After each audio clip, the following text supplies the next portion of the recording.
Membawa Kristus kepada bangsa-bangsa dan bangsa-bangsa kepada gereja Tuhan. Renungan harian dari Lutheran Malaysia, Selasa, 2 April, tahun 2024. Tajuk kita hari ini ialah Sehati Sejiwa. Teks renungan diambil dari Kisah Para Rasul bab 4 ayat 32 hingga 35.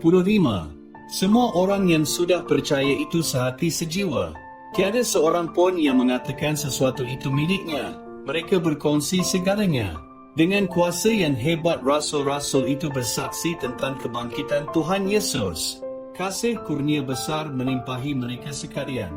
Tiada seorang pun di antara mereka yang kekurangan, kerana semua yang memiliki harta atau rumah telah menjualnya, membawa wang jualan itu dan meletakkannya di kaki para rasul. Lalu dibahagikanlah antara mereka menurut keperluan masing-masing. Gambaran di atas mengenai gereja yang baru ditubuhkan membuat saya berharap gereja sekarang juga seperti yang dahulu kala. Di sini ialah sekumpulan besar jemaah Kristian yang sepakat dalam sehati sejiwa dan tiada orang yang dalam keperluan.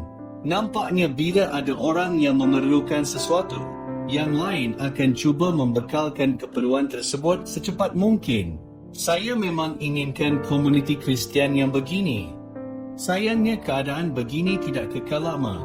Dalam bab yang seterusnya, dua orang cuba berbohong menginginkan kedudukan mereka di dalam gereja.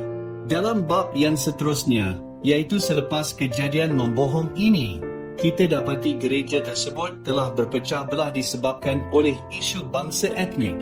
Sekumpulan dari mereka yang dalam keperluan tidak mendapat penjagaan yang sama seperti yang lain. Mungkin keadaan ini akan sentiasa seperti begini sehinggalah Tuhan Yesus kembali semula. Kita tidak dapat mengekalkan tahap kasih sayang dan perpaduan untuk tempoh yang lama. Ini adalah kerana dosa yang merosakkan perpaduan kita. Namun begitu, jemaah Kristian akan bertaubat setiap kali kejadian demikian berlaku.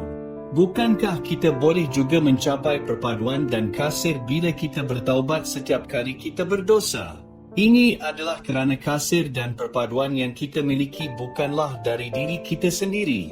Ia berasal dari Tuhan Yesus yang begitu mengasihi kita sehingga Dia memberikan nyawanya untuk kita dan setiap manusia di dunia ini. Dia mati untuk kamu samalah seperti Dia mati untuk mereka yang masyhur dan yang berkuasa.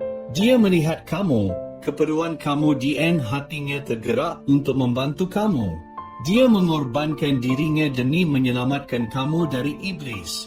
Dia bangkit dari kematian supaya kamu juga akan hidup selama-lamanya. Inilah kasihnya terhadap kamu dan orang-orang yang di sekeliling kamu. Bila kita memikirkan kasihnya, apakah tindak balas kita? Jika Yesus sangat mengasihi kita dengan sepenuh hati dan jiwanya, mengapakah hati kita boleh begitu dingin? Takkanlah hati kita tidak dilembutkan untuk membalas dengan cara Dia mengasihi kita? Kita juga faham betapa sakitnya apabila dua orang yang kita cintai bertelagah di antara satu sama lain. Fikirkanlah bagaimana keadaannya bagi Yesus yang amat mengasihi setiap orang bila Dia melihat kita bertelagah sesama sendiri.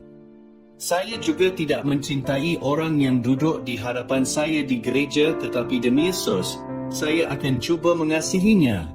Oleh sebab Yesus mengasihi saya dan saya mengasihi Dia juga, saya ingin menggembirakan Yesus.